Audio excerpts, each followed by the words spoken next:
Yes, start. Very good morning, boys and girls. I said very good morning, boys and girls. I'm having throat infection, not you guys. Yes, very good morning, boys and girls.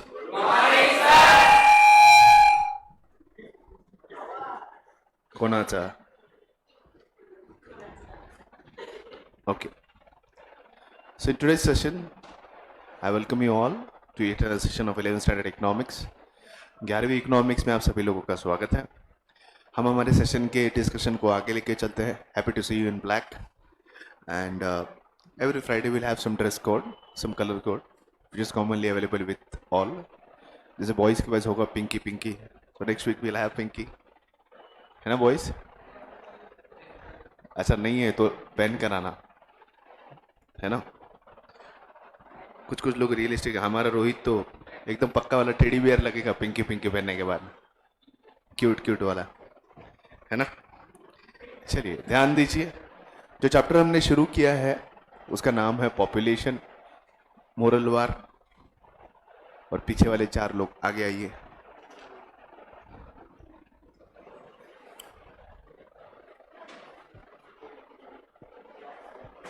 ये ऐसे sitting जानबूझकर की है मैंने, because I have to face towards the camera.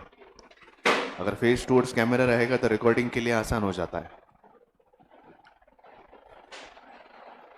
एक व्यक्ति आगे आओ, जल्दी फटाफट. एक बेंच पे दो ही लोग ऑक्युपाई करेंगे, तीसरा व्यक्ति नहीं बैठना चाहिए. आज इधर कौन एब्सेंट है? शानिका और हाँ, दोनों एब्सेंट है. श्रद्धा तो भाई को लेके आने थी, वो भी नहीं आए हैं, दोनों एब्सेंट है. कोई बात नहीं, ठीक है. So my dear friends, we have started with the chapter that is called as population. What do you mean by population? The number of people living in a particular area is called as population. किसी भी area में रहने वाले लोगों की संख्या को हम कहते हैं population. India is the second largest country in the world in terms of population. As per the 2011 census, the population of India is 121.02 crores. Right? What is the population of India? 121.02 crore. हमारे यहाँ जनगणना यानी population counting हर 10 साल में होती है, इसलिए हमारे यहाँ सेंसस हर 10 साल में आता है. राइट? लास्ट सेंसस हमारा आया था 2011 में. रिसेंट वाला 2021 में आना चाहिए था, लेकिन 2 साल जनगणना की प्रक्रिया कोविड की वजह से बंद हो गई थी, इसीलिए 2021 का सेंसस थोड़ा डिले आएगा. मोस्ट प्रोबेबली 24 या 25 तक आएगा. But if you believe Google, as of today, India's population is somewhere around 138 crores. If you see at the current number, India is home for 20% of the world's population. India is the home for 20% of the world's population, whereas India has only 2.5% of the world's land. पूरी दुनिया में जितनी जगह है उसके सिर्फ 2.5% India के पास है, लेकिन India is home for 20% of the population. Yes or no? हाँ या ना? That shows far amount on inequality of the number of people living and the amount of land we have. That day we saw the Zee news DNA analysis, जहाँ पर पता चला कि दुनिया के 700 करोड़ लोग कंधे को कंधा लगाकर खड़े हो जाए तो एक अकेला लास वेगास सिटी में खड़े रह सकते हैं. मतलब अमेरिका के पास जगह कितनी है, उनका पोर्शन उल्टा रहेगा. लोग कितने? 2.5. जमीन कितनी है? 20%. उल्टा है. हमारे यहाँ सब चीज़ें उल्टी है, इसीलिए हमारा डेंसिटी ऑफ पॉपुलेशन ज़्यादा है. Uttar Pradesh is the state with the highest number of population of more than 25 crores. The second populated state in our country is Maharashtra. In the last set of discussion, we are discussing about the trends in the population, where we can see आज से 100 साल पहले और एक महामारी आई थी जिसका नाम था इन्फ्लुएंजा. उस इन्फ्लुएंजा ने लगभग 10% पॉपुलेशन को ख़त्म किया था. भारत में लगभग 2 करोड़ डेथ हुई थी उस वक्त. Around 2 crore people died. So due to that reason, during the census count of 1911 to 1921, India first time saw negative growth. Hence the year of 1921 is called as year of great divide, because it divides the negative growth with positive growth. Again, in my last session, I explained you why there is population growth. Simple reason, there is high birth rate and low death rate. लोग ज़्यादा पैदा हो रहे हैं, लोग कम मर रहे हैं. अगर ज़्यादा लोग पैदा हो रहे हैं, ज़्यादा लोग मर रहे हैं, तो फाइनली पॉपुलेशन उतने फास्ट ग्रो नहीं होता। डेथ ज़्यादा है, बर्थ कम है, पॉपुलेशन कम होगा, बढ़ेगा कभी नहीं। पॉपुलेशन कब बढ़ेगा? एक ही सिचुएशन में, जब बर्थ ज़्यादा है और डेथ कम है, बरोबर। तो अल्टीमेटली सर्वाइवल रेट ज़्यादा होगा, और जितने ज़्यादा लोग सर्वाइव करेंगे उतनी ज़्यादा लोक संख्या बढ़ेगी। Yes or no? Now in my last set of discussion I started you explaining with various causes of high birth rate. ये जो बर्थ रेट है, इस birth rate, high birth rate के क्या कॉजेज है? जैसे पहला पॉइंट था इलिटरेसी, राइट?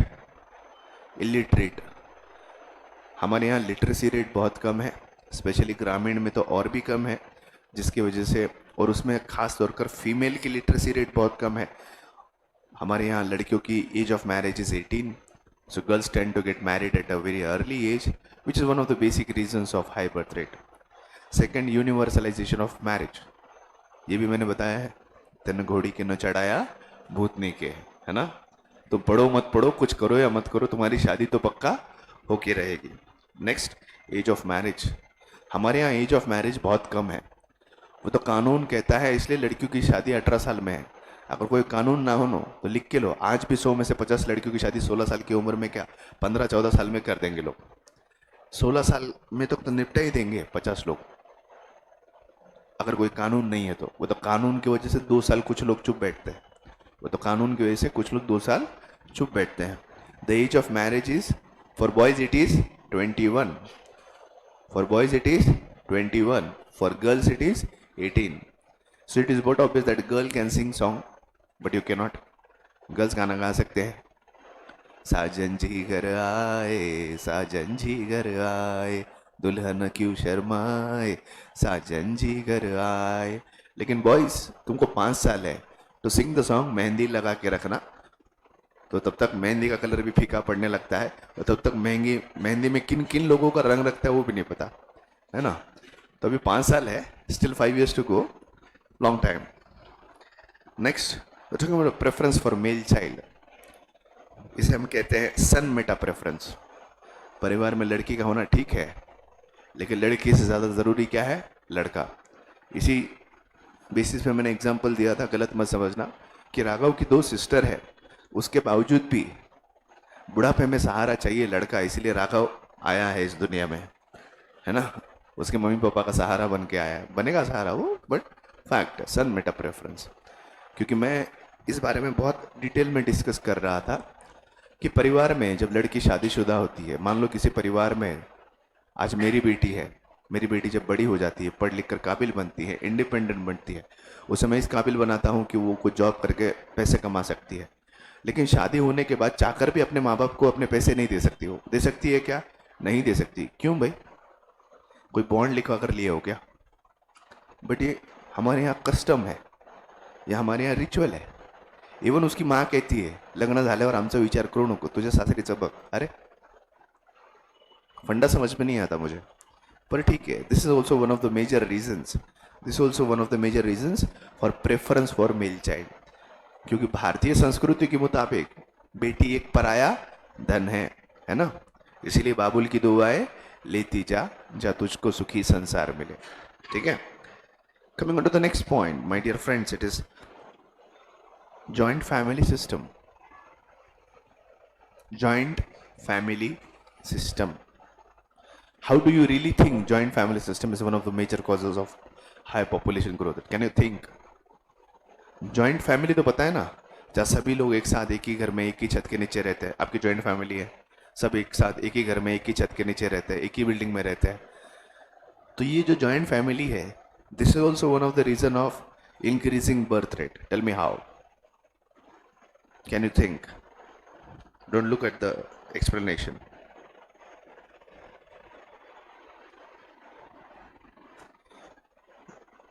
सोचो सोचो, मेरे क्लास में से डम नहीं बैठने का। मोबाइल खेल रहे थे ना, गाने सुन रहे थे ना, आंसर भी दो। बताइए, जॉइंट फैमिली सिस्टम कैसे एक वजह है for high birth rate? High birth rate की एक और वजह जॉइंट फैमिली सिस्टम है। क्यों लगता है ऐसे? क्यों होगी? What do you think?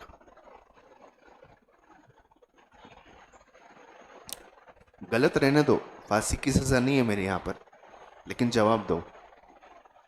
ऐसे नहीं बोलोगे, चलो ठीक है, हाँ बताओ क्या लगता है तुम्हें। बैठ के बोलो, खड़े रहने का अपने पास इतना कोई फंडा नहीं। जॉइंट फैमिली का अगर कोई बिजनेस होगा तो बिजनेस में लेबर ज़्यादा लगेंगे और लेबर ज़्यादा लगेंगे तो घर में पॉपुलेशन बढ़ेगी। ओके हाँ, आपको क्या लगता है।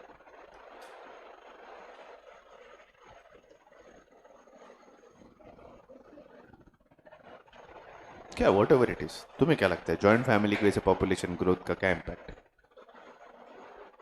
या तुम्हें नहीं लगता कि जॉइंट फैमिली को इम्पैक्ट है।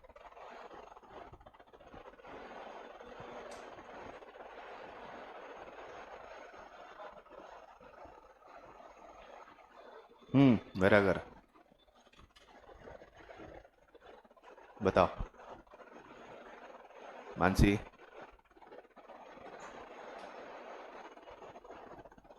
तुम तो जॉइंट फैमिली में रहते हो, तुम्हें पता होना चाहिए why it is a cause of high birth rate.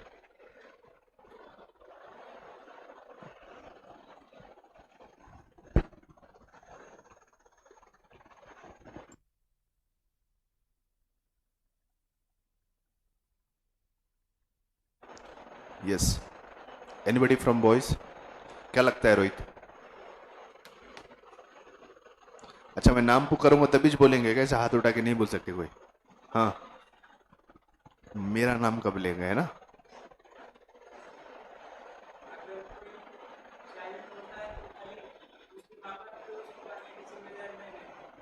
Exactly exactly. सब लोगों ने पिक्चर देखी है हेरा फेरी।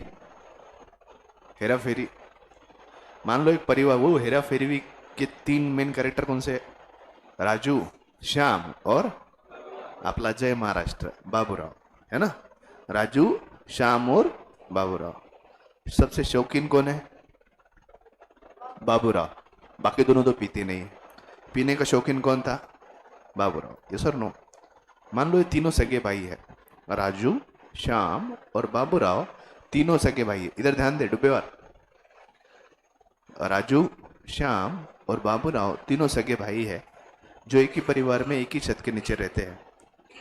अब राजू और श्याम, इसमें सुनील शेट्टी काफी डिसेंट और सीधा कैरेक्टर बताया गया है। वो उसका जॉब कर रहा है, कमा रहा है, कर रहा है, घर चला रहा है। राजू 21 दिन में पैसा डबल कर रहा है, कैसे भी कर रहा है, लेकिन पैसा लेके आ रहा है। हाँ, 21 दिन में पैसा डबल, 25 दिन में डबल, कैसे भी डबल, लेकिन राजू जो है पैसे लेके आ रहा है। राजू पैसे लेके आ रहा है और श्याम भी पैसे लेके आ रहा है। बाबूराव क्या कर रहा है? फोन उठा रहा है। फोन ठेव तो जाएला ठेव, वो खाली फोन उठाने का काम करता है ना। वो लाल कलर का फोन होता है, देखे कि नहीं हेरा फेरी। हेरा फेरी फिर हेरा फेरी देखे नहीं देखे? नहीं देखे। तुम्हारा इस पृथ्वी के ब्रह्मांड पे रहने का कोई अस्तित्व, कोई काम नहीं। आप इस पृथ्वी के बाहर जाइए, आप प्लूटो पे चले जाओ। अगर आपने फिर हेरा फेरी, अगर हेरा फेरी पिक्चर नहीं देखी है, तो मैं आपसे रिक्वेस्ट करूंगा कि आप प्लूटो पे चले जाओ। आपका इस पृथ्वी पे रहने का कोई अधिकार नहीं। ऐसी पिक्चर नहीं देखेंगे तो क्या ही देखेंगे तुम। मैंने मेरे जिंदगी में आज तक देखी हुई इतनी मजेदार और कॉमेडी पिक्चर कोई नहीं, ना कभी बनी है ना कभी बन सकती। उसमें से हेरा फेरी, आज तक ऐसी पिक्चर कभी नहीं बनी ना कभी बन पाएगी। इतनी शानदार कॉमेडी है। कितनी बार भी देखो, मैं 100 बार से ज्यादा बार देख चुका हूँ, फिर भी बोर नहीं होता। इतनी शानदार कॉमेडी। अब मत बोलना लगाओ, घर जाके देखो। तो बात ऐसी है कि तीन लोग हैं, राजू, श्याम और बाबूराव। तीनों ने शादियां कर ली। सुनील शेट्टी ने बिपाशा के साथ कर ली, राजू ने रिम्मी सेन के साथ कर ली, और कहीं ना कहीं तुक्का तुक्की में बाबूराव को भी मिल गई गंगूबाई, है ना। आलिया भट्ट नहीं, हाँ, ओरिजिनल उनके हिसाब से गंगूबाई। तो बाबूराव की शादी हो गई गंगूबाई से। अब होता है ऐसे, लेट्स से राजू और श्याम, हम दो, हमारे दो फंडे के साथ है, लेकिन अपना बाबूराव इलिटरेट है। इन दोनों को लड़के हैं और बाबूराव को पहले तीन लड़कियां हैं। तो that son met a preference encourages him to have more child. ऐसे ऐसे इलिटरेट है, ऐसे ऐसे कुछ करता है नहीं। सो इसी चक्कर में, बेटा चाहिए के चक्कर में उसको 5 बच्चे हैं, 4 लड़कियां 1 लड़का। बाबूराव क्या करते हैं? खाली फोन उठाते हैं और दारू पीते हैं। उसके अलावा कुछ करते हैं क्या? नहीं करते। जब कभी भी हमारे यहाँ रिश्ता होता है, बेटा क्या करता है, बेटा क्या पढ़ता है, बेटे का क्वालिफिकेशन क्या है, बेटा कितना इंडिपेंडेंट है, ये नहीं देखा जाता। बापाकडे इस्टेट किती है, बाप के पास माल कितना है, बेटे को आगे कितना माल आएगा, वो देख के दिया जाता है। ये फैक्ट है, ये फैक्ट है। This is also one of the fact, this is also one of the fact why this is a big problem. अब गंगूबाई की जब शादी की गई होगी, किसी ने भी देखा होगा इतना बड़ा घर है, बंगला है, सब चीज़ें हैं, लेकिन किसी ने ये चीज़ पे ध्यान नहीं दिया होगा कि बाबूराव कुछ कमाते नहीं है, ये दोनों कमाते हैं, ये कुछ नहीं कमाते। जॉइंट परिवार में जब आप रहते हो, ये जो फैक्चुअल बात है आपके परिवार पे लागू हो जरूरी नहीं, लेकिन किसी न किसी परिवार में या समाज में या कॉलोनी में या सोसाइटी में आपने ये बात देखी होगी कि तीनों भाइयों का परिवार है, तीन में से एक भाई निकम्मा है, नशे में है, दारू वीरू पीता है, कुछ नहीं करता। उसकी शादी है, उसको चार चार पांच पांच बच्चे हैं, उनको रास्ते पे छोड़ दिया जाता है क्या? रास्ते पे छोड़ दिया जाता है क्या? नहीं। उल्टा जो दूसरे काम करने वाले और अच्छे संस्कृत भाई होते हैं, वो उनके भाभी को भी संभालते हैं, उनके बच्चों को भी संभालते हैं, उनका भी पालन पोषण करते हैं। समझ में आ रहा है? तो बाबूराव को फर्क नहीं पड़ता ना, 5 बच्चे हो, 10 हो, इंडियन टीम हो, 11 हो, कितने भी हो, कुछ फर्क नहीं पड़ता। 2 टीमें भी हो तो भी फर्क नहीं पड़ता, क्योंकि मालूम है उन बच्चों का पालन पोषण कौन करने वाले हैं? राजू और श्याम। समझ में आ रहा है? भाई joint family is one of the reason of high birth rate. और वही समझ लो, ये अलग रहते, राजू अलग, श्याम अलग और बाबूराव अलग। अल्टीमेटली 2-3 वो बच्चों को खिलाना तो पड़ता है जिंदा रखने के लिए, उन बच्चों को खिलाना तो पड़ता। तो जेब में जब फूटी कौड़ी नहीं होती, सबसे पहली बात तो उसे कोई लड़की ही नहीं देता। गंगूबाई वो बंगला देख के आती है, उसको कहाँ पता वो बंगले का मालिक वो नहीं है करके, बाकी 2 मेहनत करके कमाए हैं। पहली बेसिक बात, अगर ये जॉइंट फैमिली नहीं होता तो बाबूराव की कभी शादी ही नहीं होती। बेसिक चीज, सही बात बोल रहा हूँ? आज उसकी शादी भी क्यों हो गई? क्योंकि सबको लगता है कि ये उसका मालिक है, इसने कमाया होगा। अंदर की बात कौन बताता है? कितने एक बार शादी ब्याह हो जाते हैं, पति की क्या आदत है पता ही नहीं होती, बाद में शादी के 2-4 दिन के बाद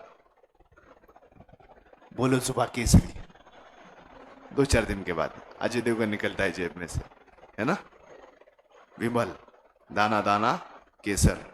और 2-4 दिन के बाद पता चलता है बीवी को, अरे विमल खाते, फिर कुछ नहीं, फिर उसको बोलना पड़ता आधा तू खा आधा मैं खाऊंगी, चल चलने दे, आधा आधा 50-50।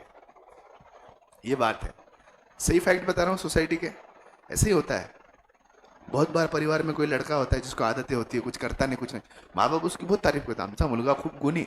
उसके गुण तो बाद में समझ में आता है शादी के बाद, कि बच्चा कुछ करता नहीं है, कुछ धरता नहीं, कुछ नहीं। लेकिन अल्टीमेटली क्या हो जाता है, वो जो बच्चा कुछ करता नहीं, कुछ धरता नहीं, जो बाबूराव जो दारू पीता है, जो कमाता नहीं, कुछ नहीं, वो इतना रिलैक्स क्यों है? क्योंकि उसको पता है कि हम एक जॉइंट परिवार में हैं। भले ही मैं गैर जिम्मेदार हूँ, राजू और श्याम जिम्मेदार है, वो भाभी को, बच्चों को कभी भूखा मरने नहीं देंगे। फिर ऐसे लोगों को क्या काम है? बर्थ रेट में कंट्रीब्यूट करते रहो। Are you getting my point? Hence joint family system is one of the reasons of high birth rate. Point समझ में आया सबको? Yes or no? Next, I myself am saying that I'm not 100% in class today, but bear with me because I need to complete this point today. Okay? Most probably Monday, Tuesday तक ये सब ठीक होगा, तब तक you'll find 100%. But still I'm trying my best. Next, dependence on agriculture. खेती का काम ऐसा है कि लेबर की बहुत ज़रूरत है। आज के डेट में सिचुएशन इतनी खराब है, लोगों के पास खेत है लेकिन काम करने को गड़ी या लेबर नहीं है, कि नहीं बात? जिन लोगों के गांव में खेते हैं उनको पूछो, खेत है लेकिन खेतों में काम करने वाला गड़ी नहीं है।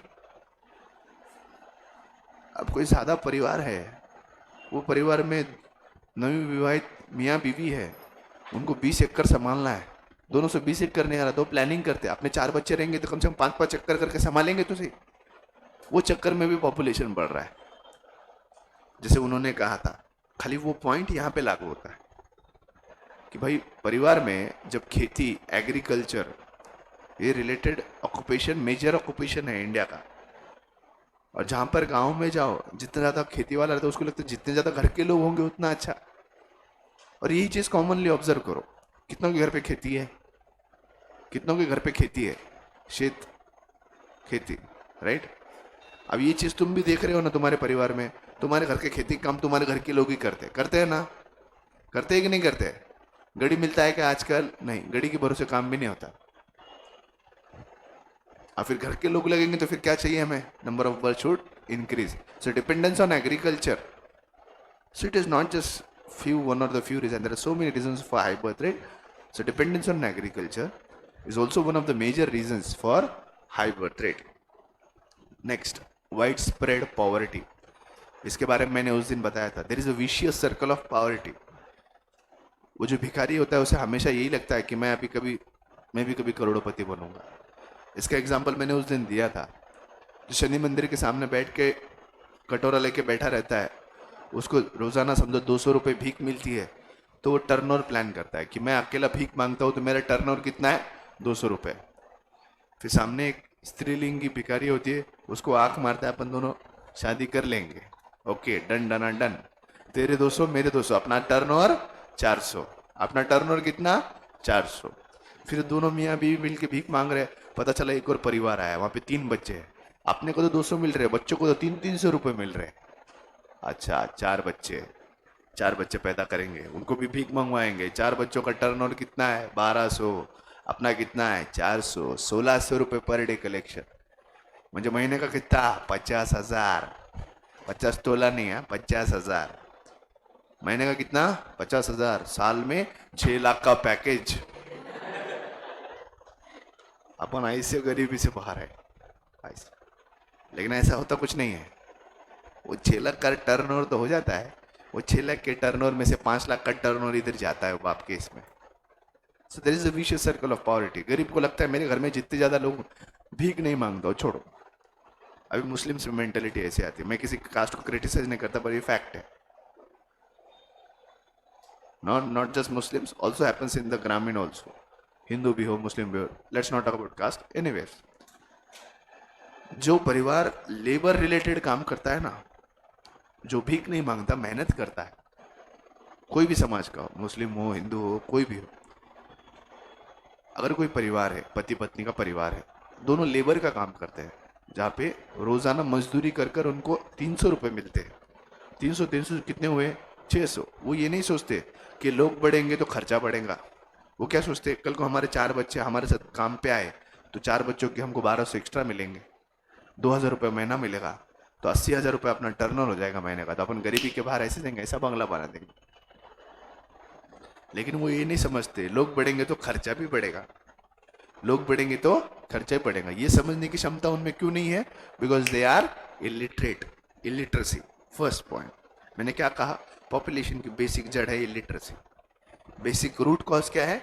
इलिटरेसी. उससे ये बाकी कॉजेस बनते जाते हैं. तो that wide spread poverty is also one of the reason.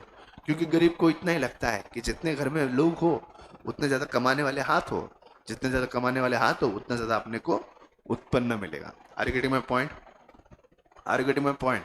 So that is one of the reason of high birth rate. That is widespread poverty.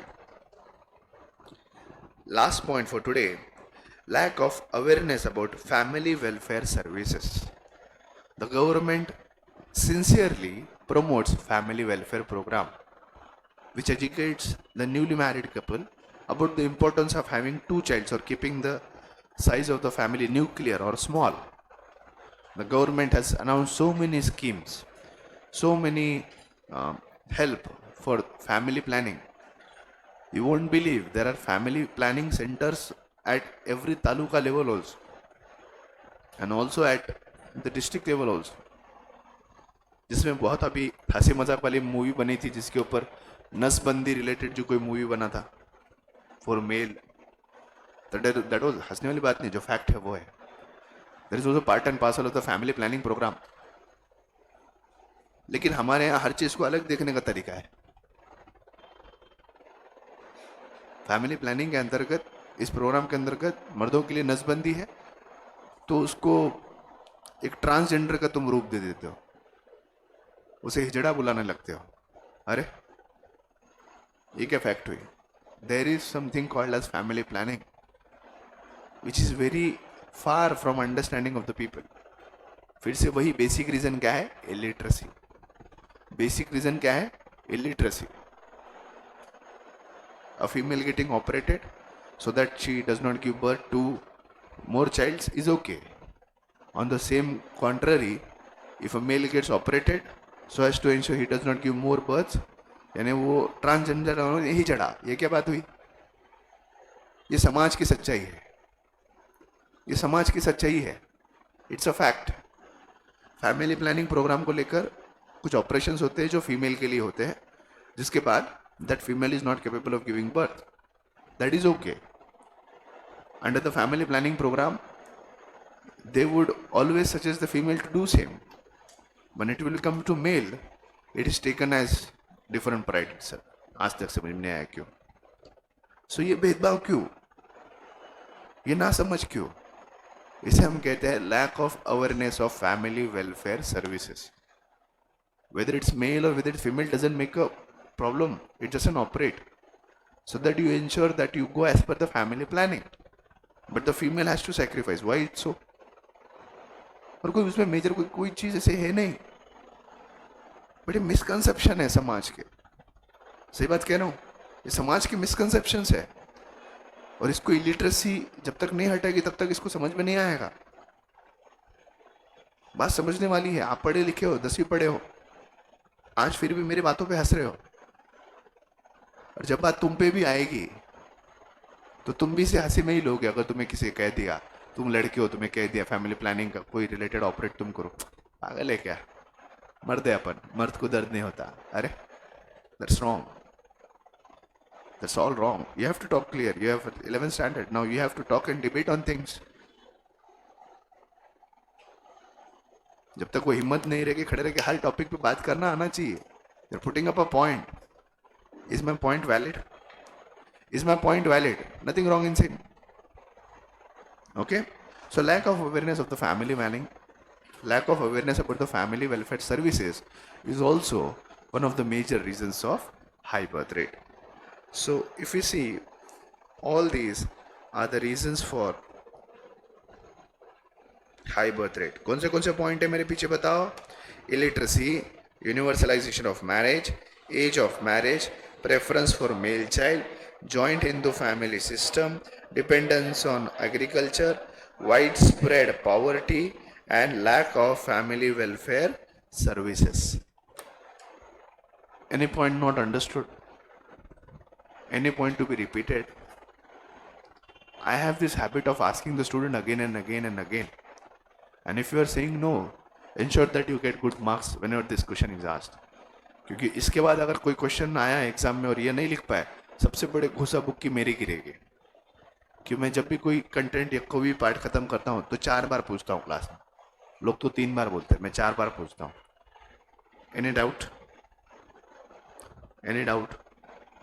Yes, any doubt? Any doubt in any of the points? No. Okay, we'll stop here for today. Thank you. See you at SP class.